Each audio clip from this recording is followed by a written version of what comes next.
So we've been trolling our way very pleasantly through chapter 3 of Bill Robertie's book, and we're looking at the 5 point. We've been looking at the merits of the 5 point versus other things we can be doing. So we've looked at the 5 point versus making our 20 point. We've looked at the 5 point versus other inner board points. We've looked at the 5 point versus other good things we can do around the board. And part D of this video series, it's not, as I said, his chapter just does it a big, everything kind of does a flow of information, the different things you can do. I've been the one breaking it into kind of sections. And part D, I'm looking at whether we make the 5 point, and the other point we haven't really looked at is our own bar point, our 7 point, and the merits of our 5 point versus our 7 point. Obviously, our 5 point is the better point, but there are occasions where making the 7 point comes into play, and we'll just look at these over the course of this video. There'll be two parts. In the second part, I'll be looking at when you might break the sacrifice the 7 point or break it to make the 5 point. This one, the early part of the chapter, he looks at really you can make the 5 point or you can make the 7 point. Which should you do? So the first position he starts with is fairly familiar, I'd say, to most even semi-experienced players. Do you play from the 13 down and then 8 to 7 and make your 7 point here? Or do you play 11 to 5 and 6 to 5 and make the 5 point? One of the nice things I've said before about this book is that Bill Robertie gives you a little bit of a history of the game. And, 50 years ago, Paul McGreal was a big believer in making the 7 point here. He felt it blocks our opponent's sixes and things. But as time has gone by, and particularly as we've got, AI programs like XG to analyze the best moves, it's become more and more obvious. And I said even semi-experienced players will know the correct move here is to make the 5 point. And the 5 point outranks the 7 point definitely. And you can see it's a blunder not to.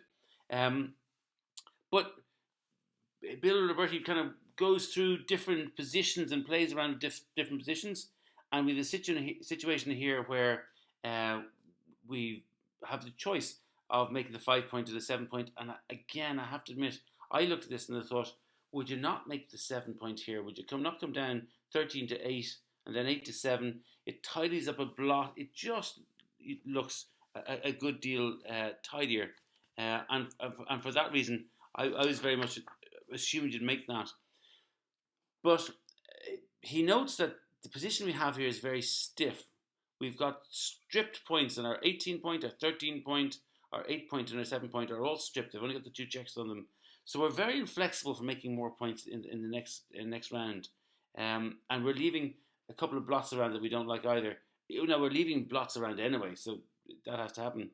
So if we just go back to the start there, the correct move is actually the 5 point outranks the 7 point. We have his words are, here's a really good example of the raw power of the 5 point, which is a phrase you've heard me say a lot in the last few videos. So just by playing 10 to 5 and 6 to 5, I was surprised with this. I thought, well, we're leaving a double shot down the bottom there. Is it really worth is the 5 point really worth it? The answer is yes. We get our 5 point into this move. We improve our board. We're unstacking. I think the clincher is that we're getting to unstack the heavy 6 point, and we keep a spare in the midpoint.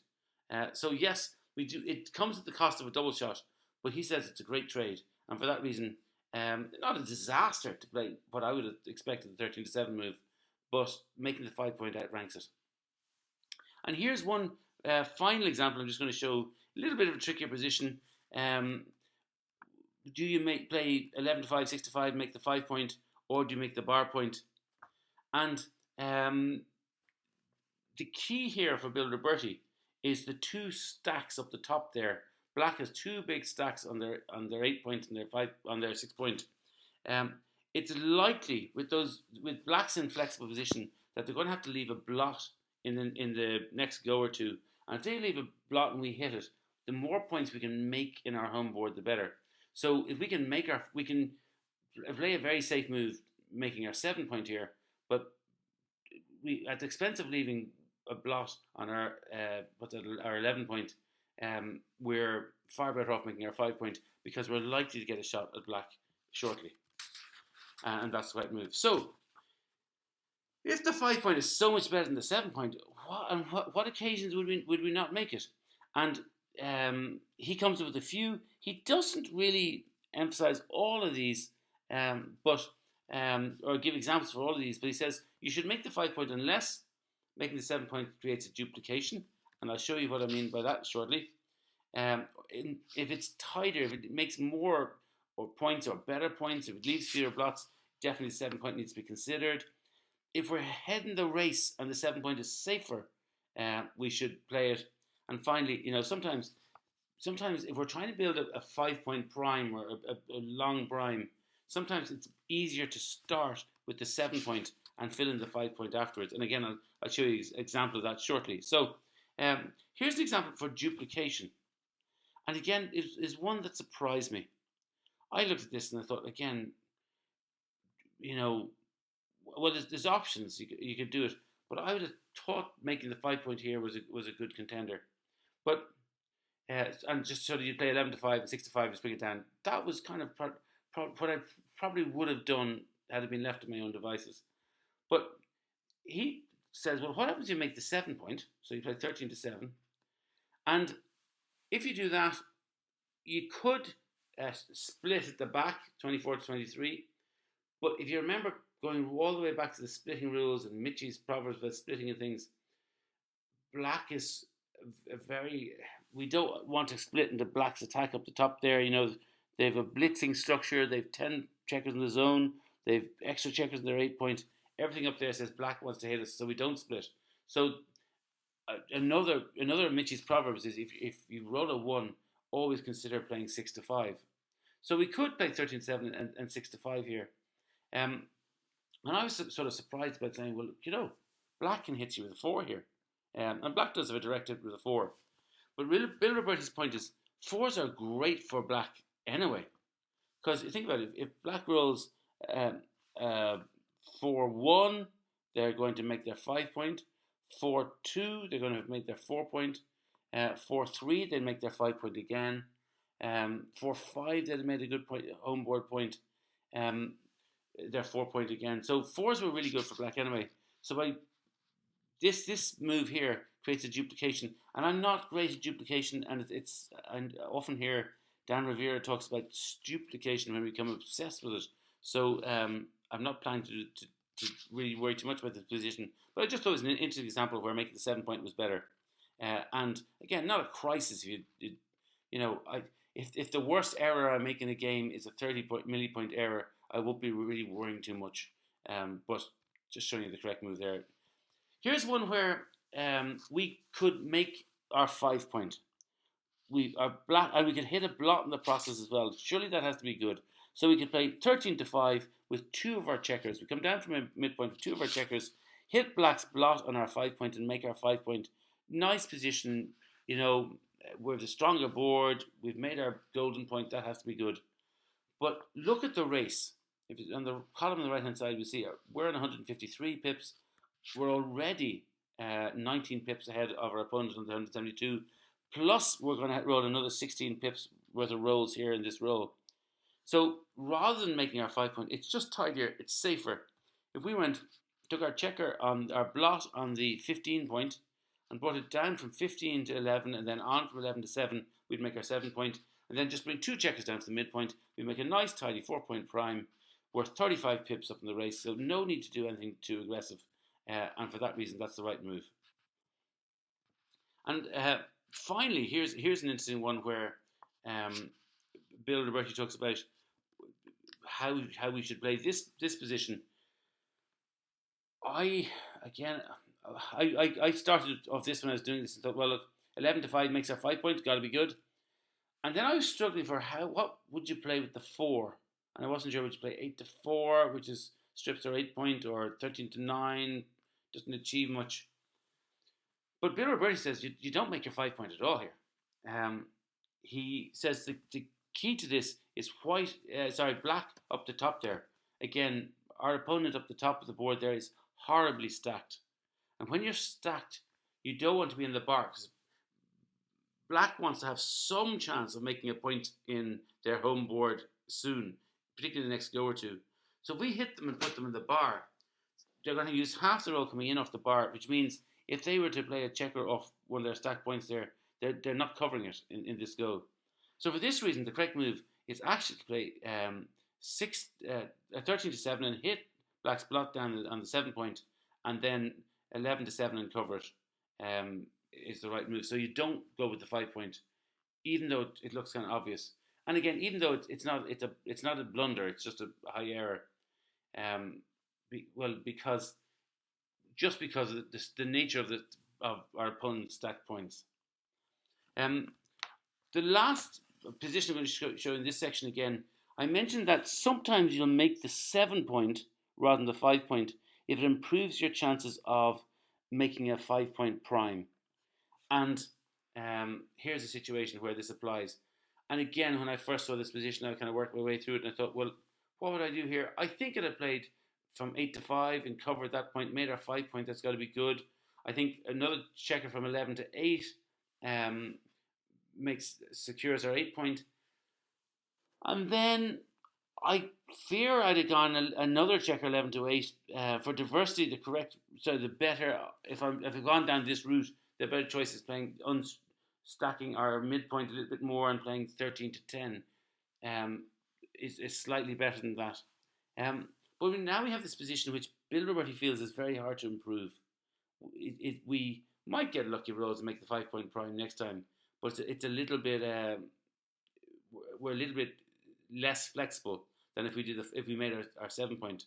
So the correct move isn't to make our 5 point at all, but it's to come down and make our 7 point. So we kind of 13 to 10 and on to 7, another checker down and make it.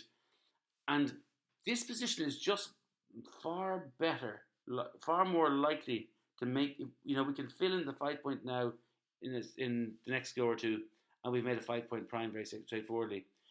We have good flexibility there, just a little bit of flexibility. If you look at compare the positions, this one is a little bit rigid. A lot of the checkers have been pushed too far forward. It's harder for us to make a 5 point prime than if we just get the secondary position, and for that reason, that's the correct move. I don't know if I'd have spotted that. As I said, when I went through the position myself, I didn't spot that. But I suppose if there's a learning in it, and again, this isn't a quote from Bill Robertie, this is just me trying to find a bit of learning in this, and I'm just thinking, so I think that the moral of the story for me is if you're choosing between the 5 point and the 7 point, do just consider which will be easiest to extend into a better prime.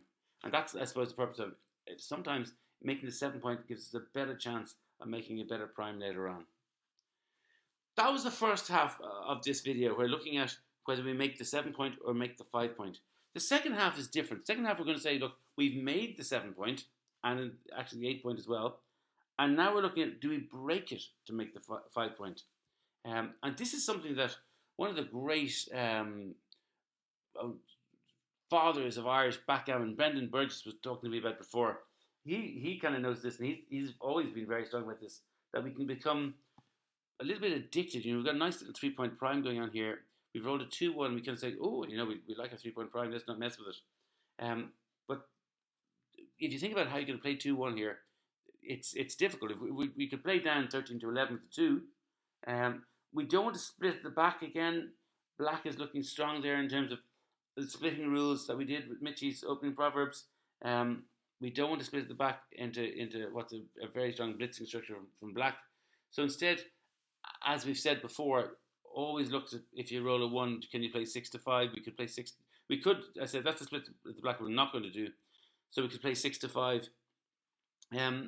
We could do that, or we could just play 7 to 5 and 6 to 5. And Bill Robertie has a lovely, lovely logic, and he says once you see the logic, this play is so clear. Brendan Burgess was the person who taught me this and said, always, if you have to break the 7 point to make the 5 point, do. But Bill Robertie's logic is this. Which would you prefer to have? Would you prefer to have the 7 point and slot the 5 point, or to have the 5 point, the stronger point, and slot the 7 point? And obviously you'd prefer to have the stronger point. And for that reason, it just becomes very clear with the logic here. We're going to make the 5 point and break the 7 point. Not a huge error, not even an error at this stage, but it's just a good thing to get right. And it comes up over and over. It's a very common thing I've found. Ever since Brendan Burgess pointed out to me, I just noticed it in games. So Bill Robertie says, well, look, what if we take this position and give black a little bit more flexibility at the back, a little bit more structure, I suppose, in attacking us. So he gives black a better position. Now he might say, do we need to be a little bit more careful about leaving a blot when our opponent has established a stronger board? No, absolutely not. It's even more of a thing here where we want to make the 5 point. They've established a home board, a stronger board. We need to match them. So making the 5 point becomes even more important. So when would you, if is it always right to break the 7 point or to make the 5 point? And again, the rules basically is this: you should always break it to make the 5 point, unless breaking the 7 point is really good for your opponent. So if your opponent doesn't have a 6 and they're stuck on their 24 point and they don't have a good 6 and we break our 7 point, we give them a good 6. So let's not do that. And secondly, and the second one I think is more crucial, if our opponent has a strong position in attack and we're beginning to build a prime themselves and we really need to get our backmen moving, if that happens, we're better off moving at the back and not breaking the 7 point. So it's more about getting moving at the back rather than worrying about what we're doing down in attack. So here's an example here to explain what I mean.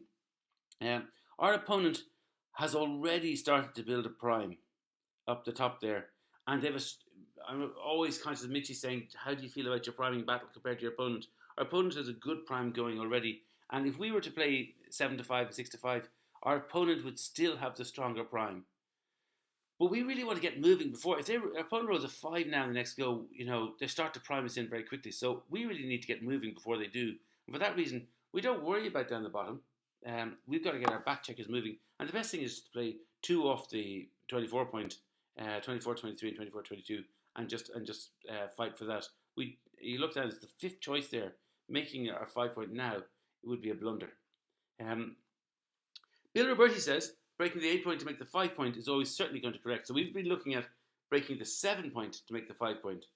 Breaking the 8 point to make the 5 point is almost certainly going to be correct. And he gives this as an example here where we rolled a 3 and a 1. There's other things we can do around the board, but the correct thing to do is basically 8 to 5 and 6 to 5 and just make that point. Anything else is a big blunder. But I was wondering about this, and I was thinking, I have seen, even in the last couple of videos, I've seen positions where we rolled a 3-1 and we haven't broken our 8 point. And I was trying to play with it and I said, well, what if we bring black's checkers forward a little? So first of all, Bill Robertie says, what if black has split their checkers? Now, if we roll a 3 and a 1 and make our 5 point, we're going to leave black a direct shot on our 8 point if they roll a 6. Is that the right thing to do? It's still the right thing to do. Let me say it one more time. The raw inherent power of the 5 point. That great phrase we've been using in all these videos. It still says we're better off making our 5 point. But that was Bill Robertie's chance to see could you change it up a bit to make it not worthwhile. I moved the back checkers forward. So now that if we make our 5 point, it's less effective as a blocking point. And yes, it's much of a muchness now. But if I take our checkers and instead of moving them forward 2, move them forward another 1. So really, if we make our 5 point now, it's not a very effective prime at all. Does that make a difference? Yes, yeah, it does. It's still a toss up. But the only thing I just found that the only way I could make it clearly right not to break our 8 point was when I gave our opponent a stronger position. So I just gave our opponent a strong prime here. And remember what we said about breaking the 7 point? And this isn't the Bill Robertie rule, this is my little rule there, is if our opponent is already building a strong prime, our focus has to be on getting our back checkers moving against the prime and not worrying about kind of slightly improving our position down the bottom. So here our opponent has already got a decent bit of a prime going. Rather than us fractionally improving our position by making our 5 point rather than 8 point, we just need to get moving at the back, and anything else is a blunder. So that's it for the 5 point versus 7 point. There's just one final thing we need to look at, and that's whether we should make the 5 pointer hit. So he does it in 2 sections. I don't know yet. I'll make the video and then see whether I do it in 2 sections, 2 videos or 1 video. So Bill Robertie basically he compares when is it right to make the 5 point and when should we hit instead. And that video will be coming up shortly.